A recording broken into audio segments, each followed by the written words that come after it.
Morning, guys. I'm over here in the UK, back in Spain in a few weeks, but I want to talk about the NIE in Residencia. I get quite a lot of questions around this. The first thing I want to say is the NIE is quite easy to do. It's more a case of knowing the process, but it's not complicated. I could help you if you needed help, but in all honesty, you should be able to do it yourself. But I know a lot of people don't feel comfortable doing that. But it's the NIE is basically your, let's just call it your tax number, your social security number, whatever you want to call it. Because if you're buying a car, buying a house, it doesn't matter what it is, it's tied to it. There is another number for healthcare as well, and social security number, but they're all combined. You need your NIE as your first port of call in Spain. But it involves just going to the foreigner's office with the right ID, etc. The paperwork. I've done another video on it before, but it's not complicated. It's not difficult to do, and the reason I'm bringing this up is we'll step on the Residencia after this. Residencia is a completely different kettle of fish. The first thing with Residencia is it varies area to area. You find that they interpret rules differently depending where you live. For example, there was some confusion when we were doing ours, which was what took so long, is they didn't understand income from outside of Spain. They actually want you to get a job in Spain, or either you could have a job in Spain, be a student, or a pensioner. I think that was pretty much, or yeah, because you could be autonomo or working in Spain. Autonomo being self-employed. So that was the criteria. But there is actually another criteria, which is basically recognising your external income, which they didn't seem to understand. The bizarre thing is, that was in Torrevieja, but when I went to Alicante, not a problem whatsoever. It was all a hold up at Torrevieja. Other people have had no issues whatsoever. Other people have had complete nightmares. Ours just dragged on.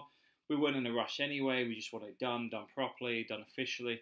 So we went through the motions. Now, it should only take you, if you're doing this start to finish, as somebody say, moving to Spain and getting a job and working there, got a job lined up, it's going to take you about 4 months to process as a resident.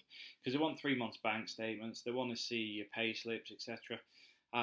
So it takes about three months to get that information. Well, 4 months, because obviously your first month is your month in hand, so you have to wait till the month to get your paperwork. So the Residencia is a bit of a pain. Other people have gone through smoothly. Going back about 3.5 years ago, they just wanted to see about 5,500 to 6,000 euros in the bank, and that was it. No problem. Those days are gone. The reason being is they've had people going in there, showing their bank statements with XYZ money in it, given their residency card, and then what's happened is they've took that money out because it wasn't theirs, put it in somebody else's account, and then that other person goes in and does exactly the same. They're just moving the same money between multiple accounts. I'm not saying which countries do it predominantly, but it's pretty normal for some of the certain people to be doing that sort of stuff. It's called show money, and it's been a headache, and this is why they're tightening up. You've got to understand, although this bureaucracy seems like it's not really relevant, or you're not being trusted, the reality is other people have caused this.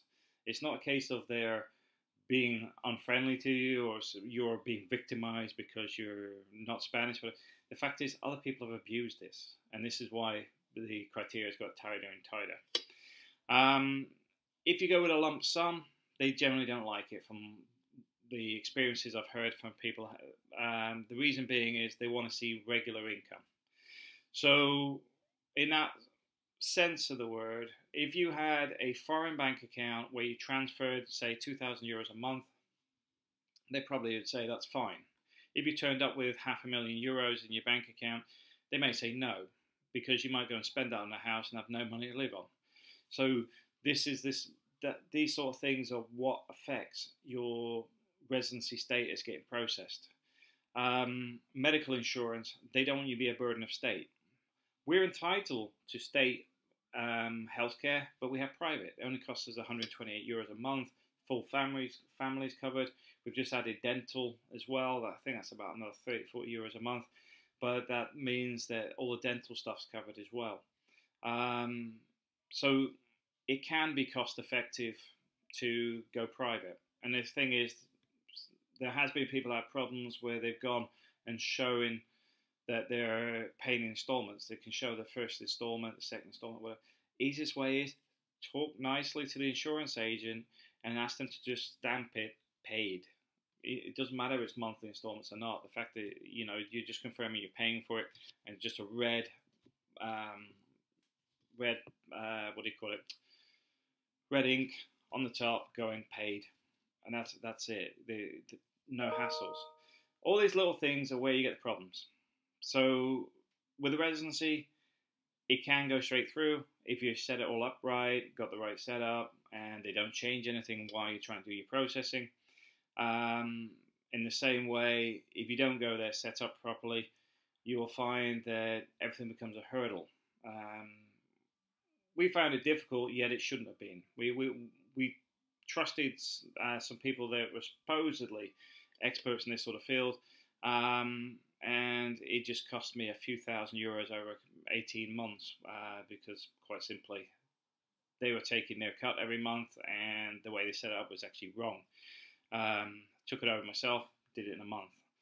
The same way that Torrevieja understands it very different to Alicante. Alicante understands external income. So they see your income from offshore as an income, physical money. Torrevieja did seem to understand that. They don't even seem to entertain it. It's a bit strange. I did find it very strange but they're more like, well, go and get yourself as self-employed, get the money over here and put it through your accounts. You're like, but it's already been taxed. I don't want to pay it in the UK or whatever, then pay it again in Spain, and then get Social Security paid twice as well. So, yeah, it can be a bit of a pain, but you do need your residencia. Especially with this Brexit thing going on, get yourself into Spain, get yourself set up, get 100% legal, then I don't think you'll have any problems with the Brexit coming up in future because you're already a resident.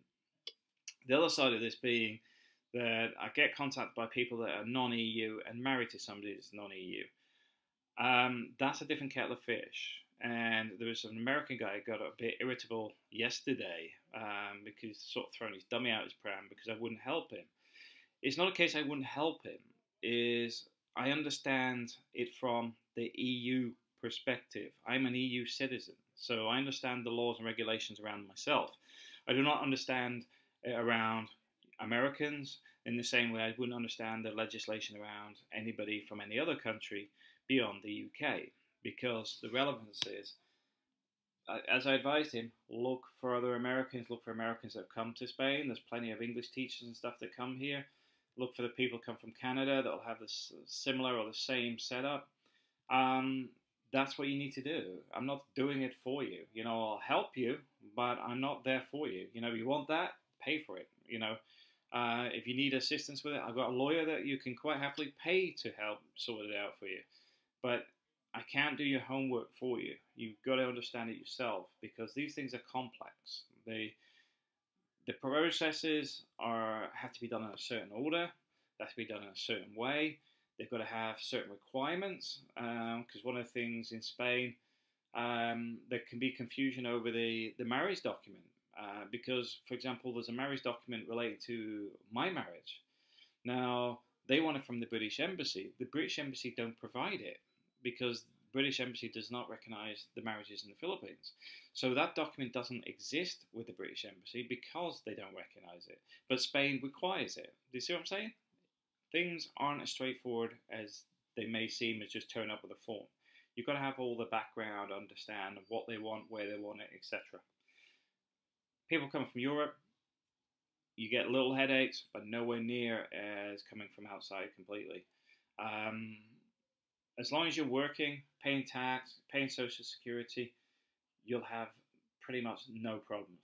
If you've got a pension, look at what they were looking for the minimum now, because they do actually have minimum requirements, which I can't tell you exact amounts because if I do this and then next month they change the amounts, it won't be current.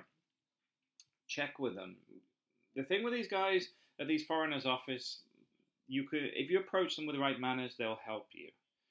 If you go in there complaining and whining about it, they'll throw you out because they don't have to put up with it. They'll just tell you, go away, go find another office, whatever.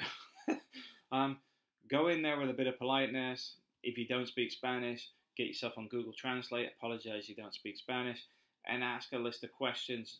And one of the things this is a bit of advice from me, put in there, please write your responses in Spanish and I will translate these for you. That way, they're not having to go into English if they don't speak English, which means they're more likely to help you because they get frustrated going into the English language when they're either not confident or don't like speaking English. So the point being is, you're in Spain, accept you should be speaking Spanish, and try and make it as simple and easy as you can for them, because that way you're more likely to get their assistance and help. You also find if you go back multiple times, they get to know who you are, and they get fed up with seeing your face in there, and also quite willing to push you through to get you out the door. Right. Hope you found this useful, but yeah, it can be easy and it can be difficult.